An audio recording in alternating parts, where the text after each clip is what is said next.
June 1944, northern France. The wind carried the smell of diesel, gunpowder, and crushed earth. The hedgerows of Normandy, once peaceful, green, and alive now, trembled under the growl of engines and the thunder of war. Rain drizzled across the wreckage-strewn fields, streaking over the steel hulls that lay silent and blackened. The distant rumble of artillery rolled like an angry sky. Somewhere beyond that curtain of smoke, American tank crews sat waiting inside what the Germans mockingly called Tommy Coker, the Tommy Cooker. The tank that, according to German propaganda, cooked its crew alive. Inside one of those Shermans, the air was thick with oil and fear. Sergeant William Bill Harris gripped the rim of his turret hatch, eyes scanning the fog ahead. His crew, the boys from Ohio, Michigan, and Texas, had been fighting since dawn. The rain slid down his helmet, each drop a ticking second before the next German counterattack. The radio hissed and cracked. Somewhere out there, Tigers were moving, those dreaded beasts with armor thicker than the walls of a fortress. Their 88mm guns capable of shredding a Sherman in a single hit. The men knew the odds. They'd heard the stories, how a Sherman's shell bounced off a Tiger like pebbles on stone, how entire platoons were wiped out before they even got a shot off. But now, Harris and his crew had something new in their arsenal, something the Germans didn't yet know about. The sound came first. Deep, mechanical roars like a storm of engines echoed across the fields. Through the rain, Harris spotted movement. Tigers, 3 of them, their turrets gliding slow and confident. The black crosses on their hulls almost glistening through the smoke. "Easy, boys," Harris whispered. "Let them come." His loader, Private Jenkins, wiped the sweat from his brow despite the chill. "Sir, they'll spot us first." "Maybe," Harris replied. "Maybe not this time." For months, the German tankers had laughed. They believed their Tigers and Panthers were indestructible machines of divine engineering. The Sherman? A toy. A cheap, mass-produced box with a gun that could barely scratch their paint. And to be fair, for much of the war, they were right. The early Shermans were fast, reliable, but undergunned. Against the Tigers' thick armor, their shells simply ricocheted. German crews often waited until the Americans got within range, and fired with surgical precision, turning their enemies into twisted metal and flame. But today, something had changed. Harris peered through his sight. His new gunna, 76mm high-velocity cannon, was locked and ready. A shell sat in the breech, gleaming faintly in the dim light. His tank wasn't just another M for Sherman. It was a new model, the kind hurriedly shipped from American factories just weeks earlier, part of a desperate gamble to match German firepower. The Easy 8, as it would later be called, range. 700 yards, he murmured. The Tigers rolled forward, unaware, their commanders scanning lazily through periscopes. One German laughed, knocking on his tank's armor as if to taunt fate. The confidence was almost serene, born from years of dominance. Harris exhaled slowly. "On my mark," he said. Now the cannon thundered. The recoil slammed through the hull. The first shell streaked through the rain, a flash of light slicing across the fog. It struck the lead Tiger just beneath the turret ring. For an instant, there was silence. Then an explosion, violent and blinding. The Tiger's turret lifted off like a lid, flames bursting through its hatches. The shockwave rippled across the field. Direct hit. Jenkins yelled, disbelief in his voice.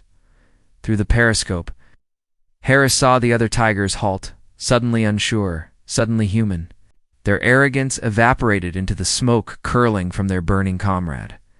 They laughed once, until the smoke cleared, before the beaches of Normandy turned red, before the American steel rolled through France. The legend of the German Tiger tank had already spread like fire through both armies.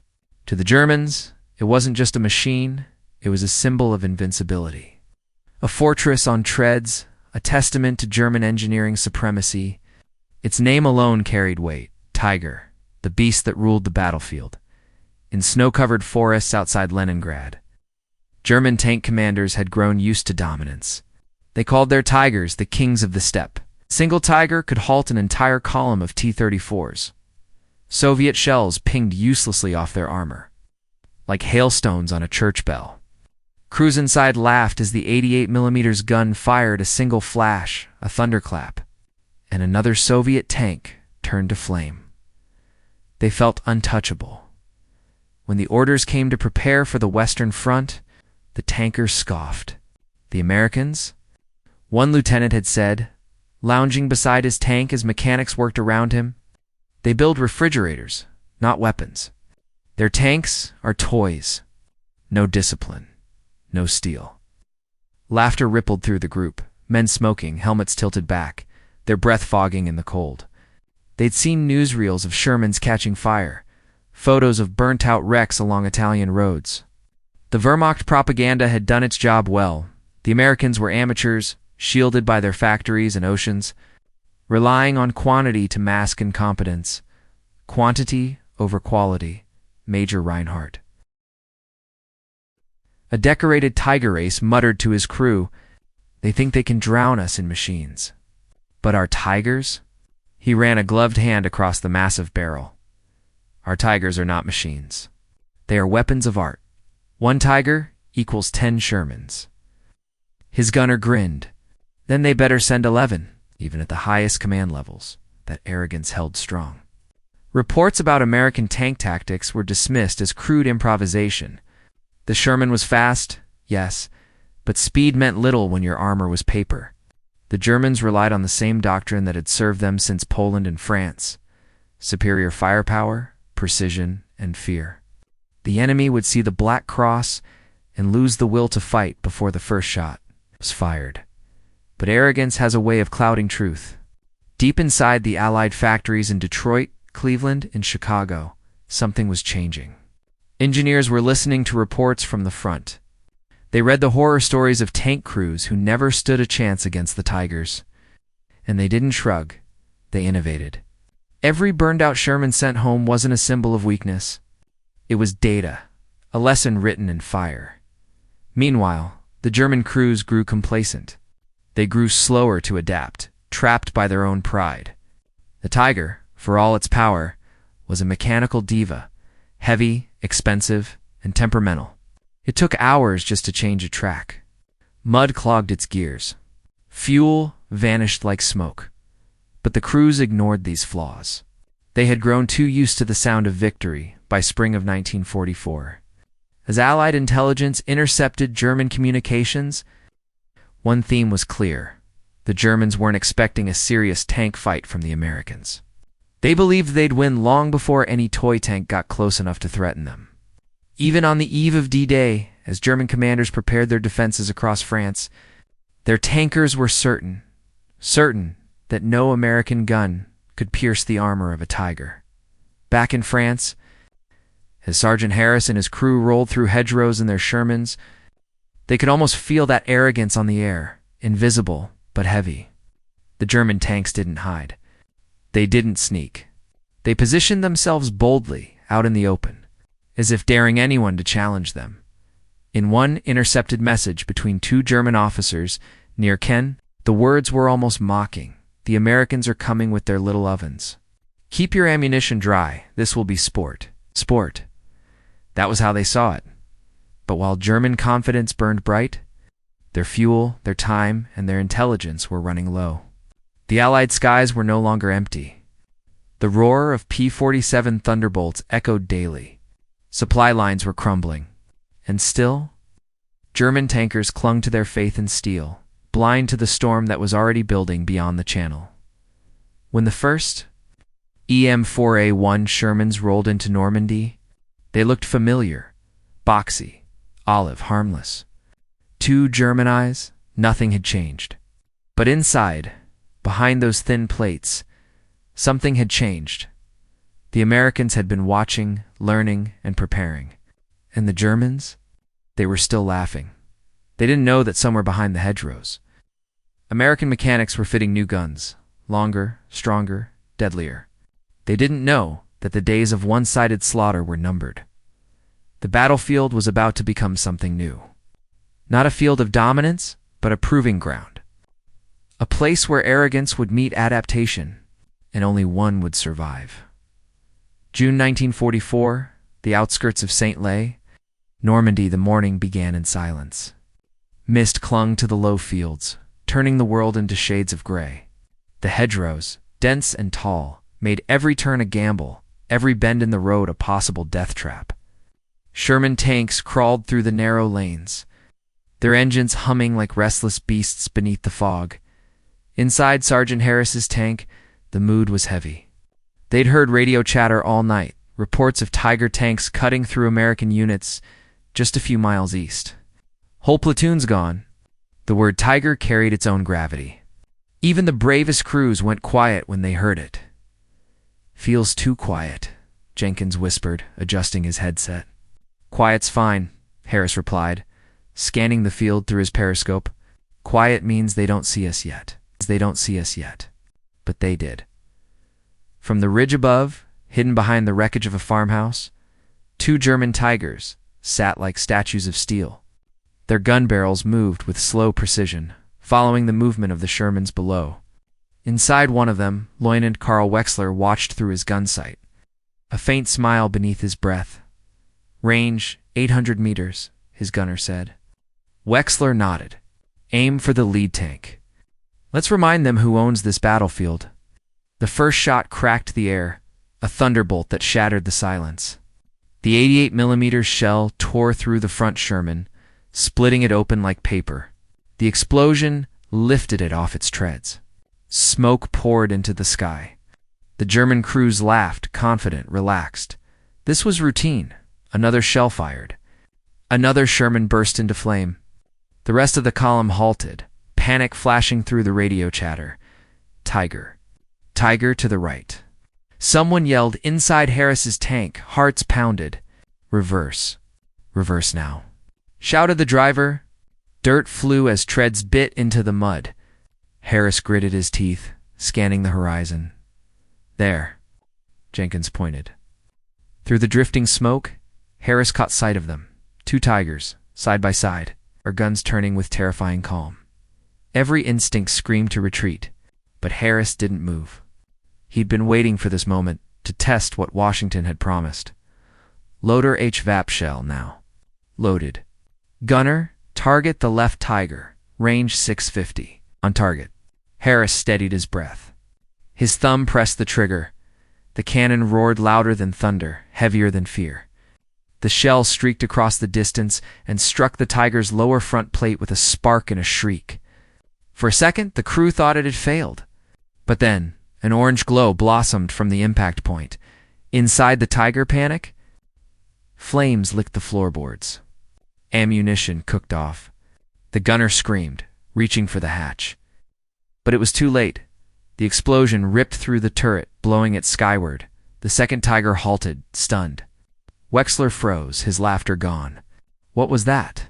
he demanded. "Hit. Front plate, hair loinant, penetration." "Possible," Wexler muttered. "No American gun can." Before he could finish, another blast hit. This one slammed into his tank's side armor. Sparks, fire, smoke. The mighty Tiger shuddered and fell silent. Down below, Harris's crew was shouting. "It worked. My God, it worked." But Harris said nothing. He watched through the sight, his breath trembling. The Invincible had just fallen, not to a bomb, not to a plane, but to a Sherman. Word spread fast. Across the hedgerows, American tankers began reporting the same. The new Shermans, the ones fitted with the 76mm guns and special, armor-piercing shells, were knocking out. Tigers and Panthers at ranges once thought impossible. The Germans didn't understand it at first. Reports came in of Tigers burning, their crews killed before they could even spot the source. Faulty armor? Some officers suggested a lucky shot. Others said, but luck doesn't repeat itself. For the first time since 1941, German tankers hesitated before advancing. They began to see Shermans not as prey, but as predators, fast, coordinated. Relentless, Wexler's battalion, once a spearhead of the German armored might, was in retreat by sunset. As he stood beside his burning tank, staring at the black smoke curling into the French sky, the truth sank in. The Americans had changed the game that night. Under the light of distant flares, Allied tank crews cleaned their barrels, patched their armor, and shared quiet disbelief. The Tommy Cooker, the mockery they had endured for years, had finally struck back, and in that moment, the balance of power began to shift. The Germans had laughed, then they froze, and now they began to fear. The roar of the battle faded, but the echoes of change were already rippling across Europe. The Germans didn't yet understand what had happened. To them, the Sherman's sudden effectiveness seemed like sorcery, a mechanical miracle that shouldn't have been possible. But it wasn't magic. It was math, metal, and minds working across an ocean. In the factories of Detroit, the forges never slept. Sparks fell like golden rain as welders pieced together tank hulls day and night. Assembly lines stretched for miles, men and women working shoulder to shoulder, turning raw steel into rolling thunder. While Germany built hundreds, America built thousands. The Sherman wasn't the best tank on paper, but it was everywhere. It was the tank that could be shipped, repaired, and replaced faster than the Germans could destroy it. By 1944, the United States was producing over 2,000 tanks a month. German factories, under constant Allied bombing, struggled to build even a fraction of that. The Allies didn't fight with the luxury of invincibility, they fought with the rhythm of industry. Every Sherman that burned was replaced by 2 more before the week was over, but mass production was only half the story. The Americans were learning fast. From the deserts of North Africa to the mountains of Italy, tank crews had sent back field reports, brutally honest ones. We can't penetrate Tigers frontally. Our 75mm bounces off Panthers. Our armor ignites too, easily. Each report was studied, dissected, improved upon, at the Aberdeen Proving Grounds in Maryland. Engineers ran relentless tests. They experimented with new shells, thicker armor plates, better suspensions. The M4 Sherman evolved, not through theory, but through necessity. The most critical breakthrough came in early. 1944, the introduction of the M1A 176mm high-velocity gun. Longer barrel, higher muzzle speed. The round could now punch through a Tiger's side armor and even frontally. Under the right conditions, then came the HVAP high-velocity armor-piercing shell. It's made with a tungsten core that tore through steel like fire through wax. There weren't many at first. Tungsten was scarce, but even a handful of them changed the morale of entire units. Tankers who once flinched at the sound of Tiger now spoke its name with steadier voices. This wasn't luck. The narrator's tone deepens. It was design. Engineers also addressed the Sherman's most infamous flaw, its tendency to burn. Early models stored ammunition along the hull sides, where even a glancing hit could ignite the powder. The Germans had mocked it, calling the Sherman a Ronson lighter.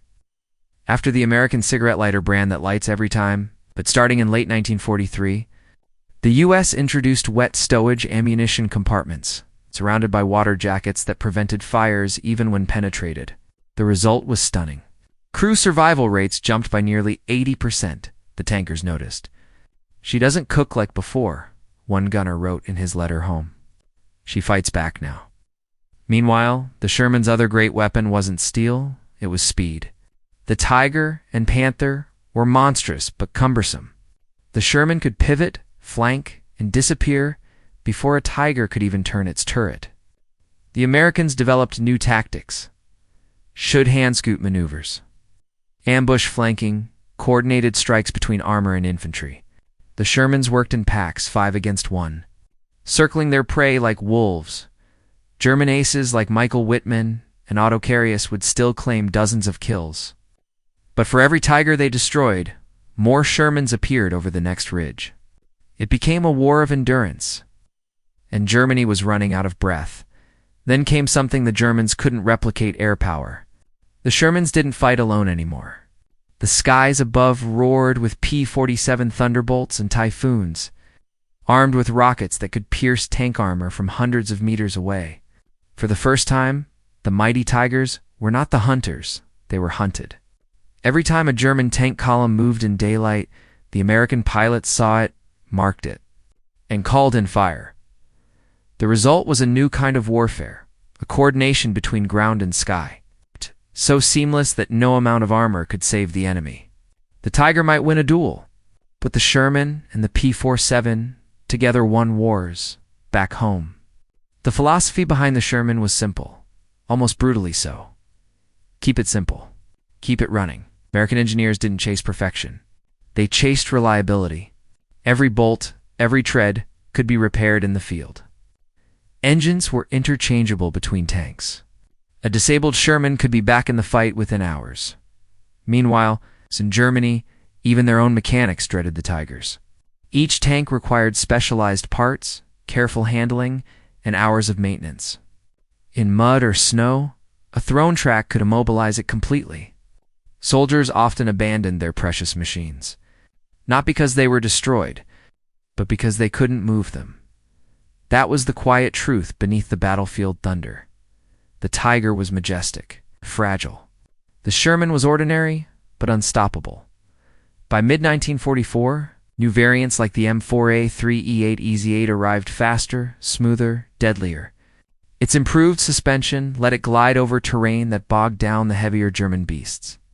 Its 76mm gun, now common, gave it a fighting chance in any encounter. The German high command began to notice.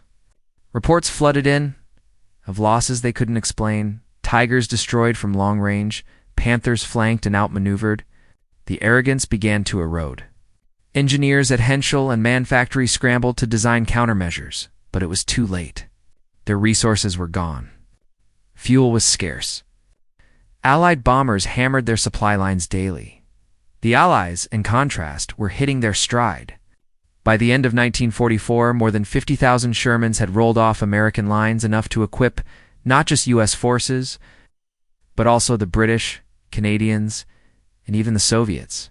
The tank that was once mocked as a toy had become the backbone of the free world's armored might.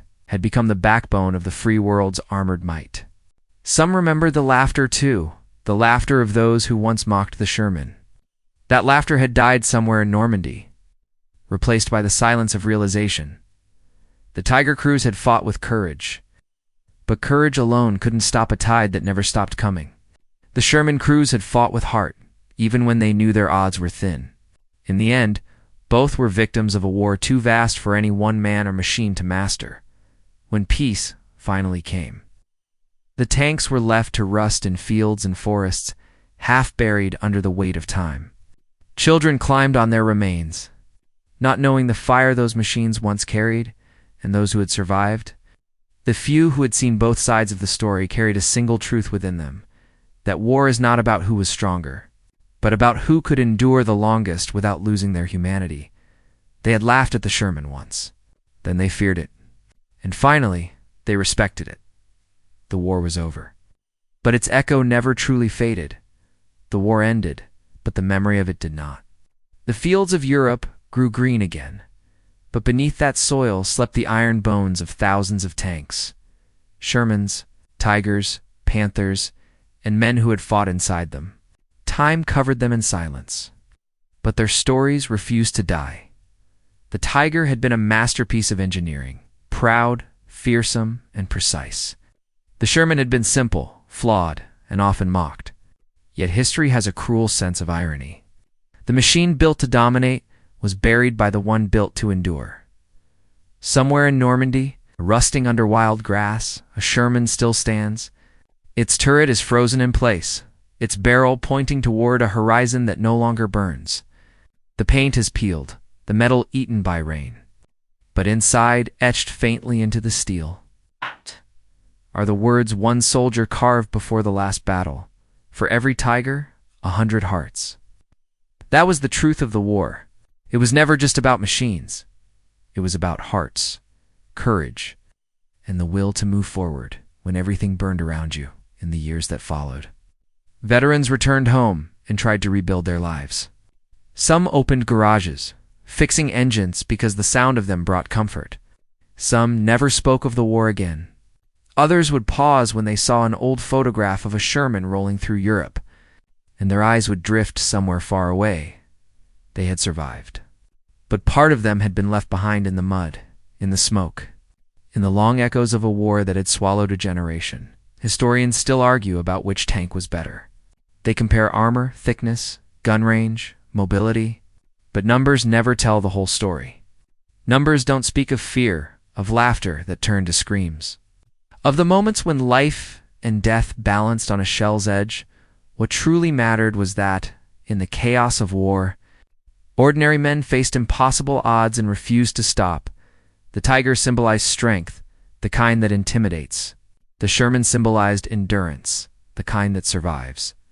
And in the end, survival was the only victory that mattered. The German tankers who once laughed at the Sherman were not villains.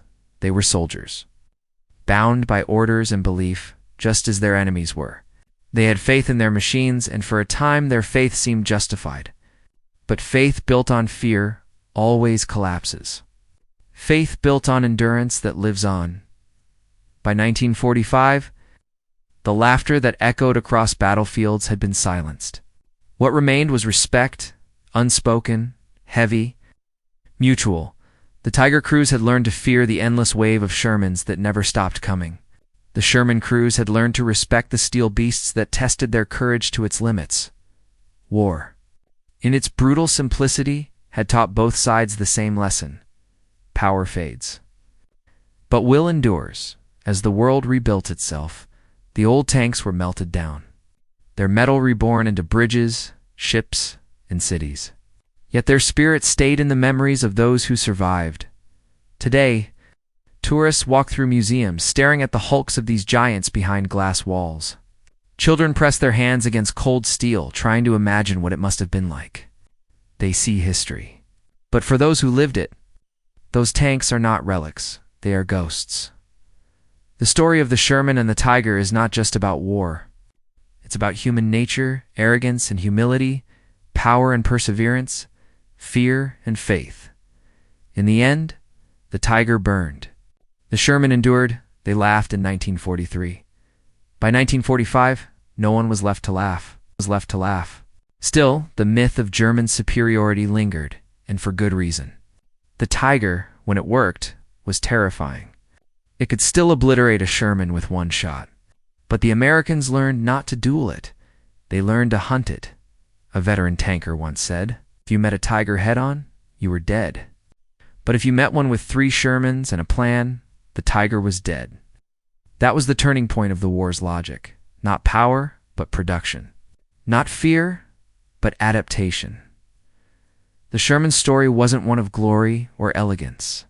It was one of persistence, of mechanics, drivers, loaders, and gunners who refused to surrender to the myth of invincibility. And somewhere deep inside the minds of German tankers, that realization began to bloom like a dark seed. The Americans hadn't just built a tank. They'd built an army that could learn faster than anyone else. By the time the snows of 1944 began to fall across the Ardennes, the laughter that once echoed inside Tiger turrets was gone, replaced by whispers of Shermans appearing where they shouldn't be. Firing from angles they never expected, the hunters were now the hunted. And the myth of invincibility was burning out with every tank that didn't come home. The battlefield of Normandy had turned silent. The air, once roaring with engines and explosions, was now heavy with smoke and the bitter smell of burnt metal. Charred bodies of tanks lay across the fields. Tigers, once feared across Europe, now broken and lifeless. Among the scattered wrecks stood a few Sherman tanks, their paint scorched, their crews exhausted. They had won, but their victory felt empty. Private Allen climbed out of his tank, wiping the soot from his face. "It's over," he whispered. His voice trembled, not from fear, but from the weight of what he saw around him. Dead men. Destroyed machines.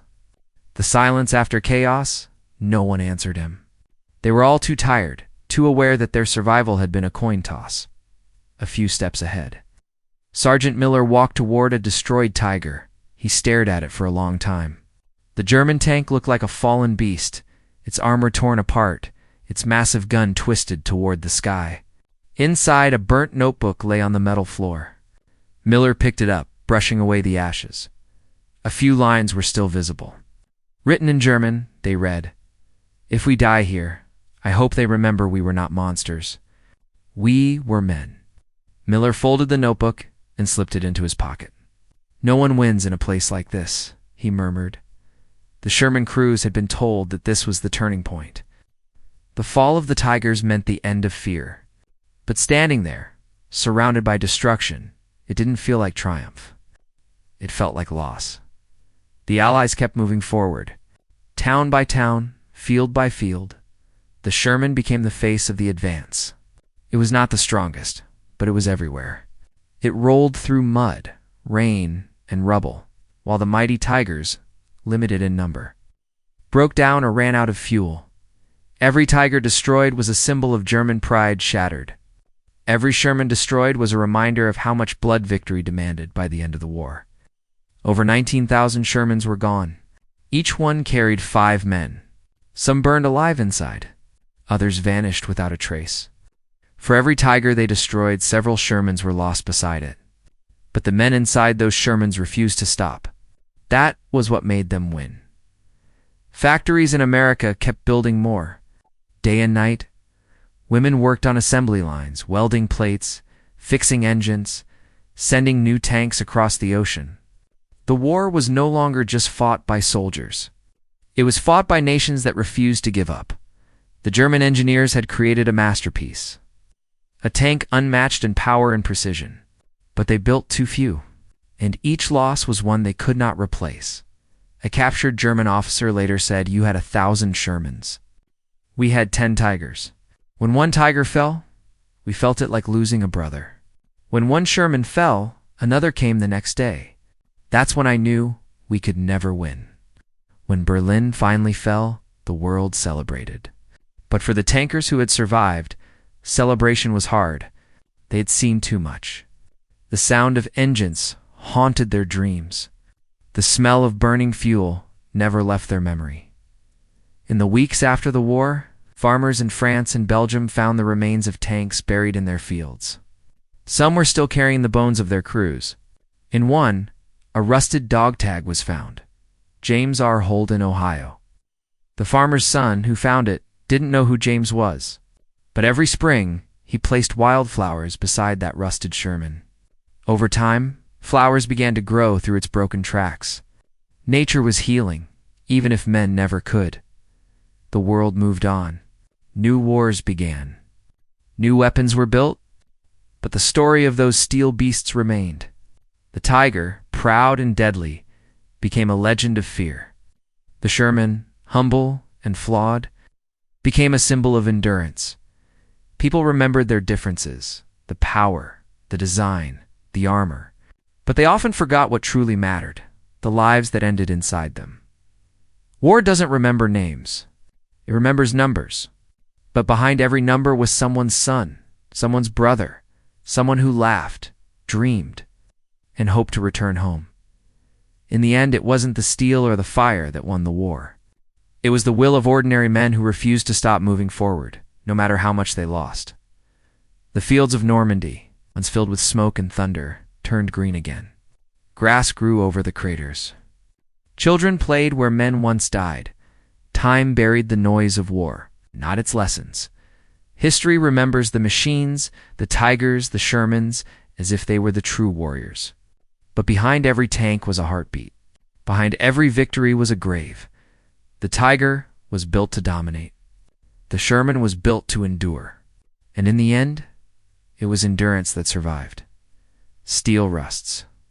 Empires fall. But the courage of those who fought, that remains forever.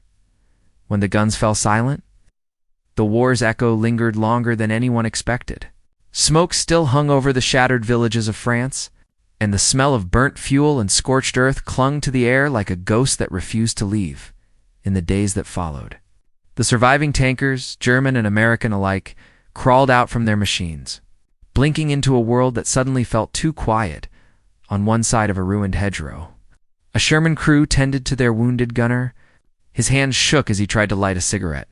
"Feels strange," he muttered, winning and still feeling like hell. Across the field, a group of captured German tankers sat in silence, their uniforms blackened with oil and soot.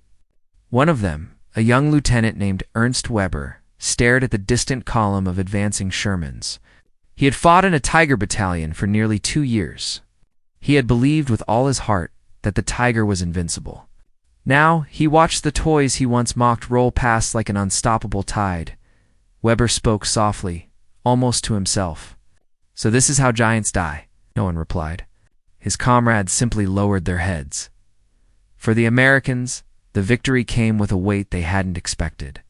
They had destroyed the tigers, yes, but at a cost. Too many tanks, too many friends. Too many nights haunted by the screams trapped inside burning metal. Sergeant Miller wrote in his diary that night, "Using the last page left, we thought we'd celebrate. Instead, we just sat and stared at the ground. The tigers are gone, but I keep seeing them every time I close my eyes." As Allied engineers inspected the wrecked German tanks, they were stunned by the craftsmanship. The tigers were built like fortresses, thick armor, flawless gears, beautiful design, even in ruin. It made them respect the men who had created and fought in them. They were enemies, yes, but not fools. The Germans, on the other hand, finally saw the truth that numbers and endurance had beaten precision and pride. Their war machine had been brilliant but fragile to few hands, to little fuel, too late to change the tide. One captured German officer told an American major, "You built tanks like we build bread. That's why you won. You could feed the war. We could only feed our pride." Americans didn't gloat. They just nodded. Because deep down, they knew he was right. In Berlin, news of the Tiger Division's destruction spread quietly through the ranks. The myth of invincibility had been shattered. For many German officers, it was the moment they realized the war was truly lost. But for the men who had fought inside those tanks on both sides, the realization was not about victory or defeat. It was about survival and the strange emptiness that followed.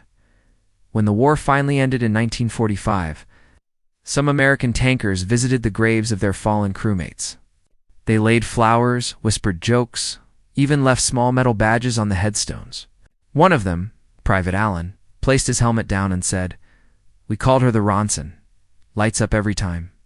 But damn, she brought us home." Meanwhile, in a prisoner of war camp, Weber sat writing a letter to his wife. "The tiger was strong," he wrote, "but strength is nothing without time." The Americans had time, and time, in the end, decides everything. When the letter finally reached Germany months later, the cities were in ruins. His wife read it by candlelight, her hands trembling. The words meant more than he would ever know. As the years passed, the world remembered the tanks differently. Historians wrote about armor thickness, gun calibers, production lines, and strategy. But the men who had been there remembered something else: the fear, the deafening noise, the fire, the smell of oil and blood mixed together. The smell of oil and blood mixed together.